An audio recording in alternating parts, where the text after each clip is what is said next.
Ymgyrchu. Felly sut wyt ti'n dewis pwy rwyt ti'n pleidleisio drostyn nhw? Yn bwysicaf oll, mae dy bleidlais yn perthyn i ti yn unig. Ni ddylai unrhyw un roi pwysau arno ti bleidleisio mewn ffordd arbennig. Cymer amser i ymchwilio ei ymgeiswyr a rhos sylw arbennig i'r wybodaeth o dy amgylch di, fel y gallai di wneud y penderfyniad sydd orau i ti. Gallu deimlo fel bod gormod o wybodaeth cyn rhai etholiadau. Byddai di'n gweld llawer o hysbysebion gan bleidlau gwleidyddol i dy annog i bleidleisio drostyn nhw. Caiff hyn ei alw'n ymgyrchu. Gall ymgyrchu fod yn llawer o bethau gwahanol. Y cyfryngau. Bydd papurau newydd yn cyhoeddi erthyglau am bolisïau pleidiau gwleidyddol yn ogystal â chyfweliadau gyda gwleidyddion yn ystod cyfnodau ymgyrchu. Mae llawer o bapurau newydd yn cefnogi plaid gwleidyddol yn gyhoeddus. Mae hyn yn golygu y gallet ti weld papur newydd yn cyhoeddi mwy o straeon cadarnhaol am un blaid wleidyddol na'r gweddill. Byddwch hefyd yn gweld yr erthyglau hyn yn cael eu rhannu ar y cyfryngau cymdeithasol. Hysbysebion. Mae pleidiau gwleidyddol yn prynu hysbysfyrddau mawr dosbarthu llawer o daflenni ac yn gosod posteri yn dy ardal. Yn y Deyrnas Unedig, nid yw pleidiau gwleidyddol yn cael hysbysebu ar y teledu. Yn hytrach, caiff y prif bleidiau gwleidyddol amser ar y teledu gyflwyno i polisïau bleidleiswyr. Caiff y rhain ei galw'n ddarllediadau etholiadol pleidiau. Gallai cefnogwyr pleidiau gwleidyddol roi posteri yn ei ffenestri. Nid yw'n anarferol gweld strydoedd cyfan yn arddangos yr arwyddion hyn.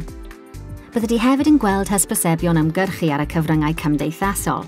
Gallai hyn gynnwys hysbysebion uniongyrchol oddi wrth bleidiau gwleidyddol yn ogystal â grwpiau sy'n ei cefnogi nhw, neu hyd yn oed y rheini sy'n ein gwrthwynebu nhw. Siarad a'ch ymgeiswyr. Gallai ymgyrchwyr gnocio ar dy ddrws di a siarad â thi. Caiff hyn ei alw'n ganfasio. Mae croeso i ti ofyn cwestiynau iddyn nhw. Dyna pam maen nhw yna. Gallai ymgeiswyr hefyd gymryd rhan mewn dadleuon cyhoeddus gydag ymgeiswyr eraill. Caiff y rhain ei galw'n hystingau. Ar gyfer rhai etholiadau, bydd rhai pleidiau gwleidyddol yn cyhoeddi dogfennau yn amlinellu ei holl bolisïau. Caiff y rhain ei galw'n manifestos. Maen nhw'n lle da i ddarganfod rhagor am beth mae plaid gwleidyddol yn sefyll drosto. Gwybod beth i ymddiried ynddo a beth sy'n deg. Dylai ymgyrchoedd fod yn deg ac agored. Dylai ti o bod o ble mae gwybodaeth ymgyrchu yn dod. A dy fod yn gallu ymddiried ynddi. Mae yna derfynau i faint o arian y caiff pleidiau gwleidyddol ei wario ar ymgyrchu. Os bydden nhw'n torri'r reolau, rhaid iddyn nhw dalu dirywio'n. Mae yna reolau o ran yr hyn sy'n gallu ei ganiatáu a'i peidio yn ystod ymgyrchu.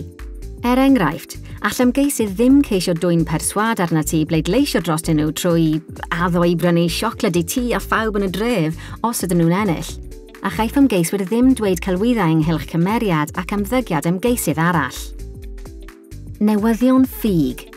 Gall fod peth gwybodaeth gamarweiniol yn ystod cyfnodau ymgyrchu yn enwedig ar y cyfryngau cymdeithasol.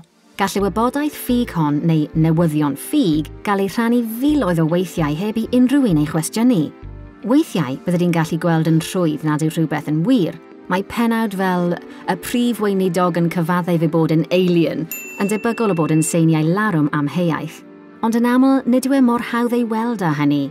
Ni fydd popeth a weledu yn wir, felly mae'n bwysig ein bod ni'n gwirio bod gennym ni wybodaeth sy'n ddibynadwy a chywir cyn i ni ei rhannu. Darganfod rhagor am ymgyrchu trwy comisionetholiadol.org.uk/dysgu.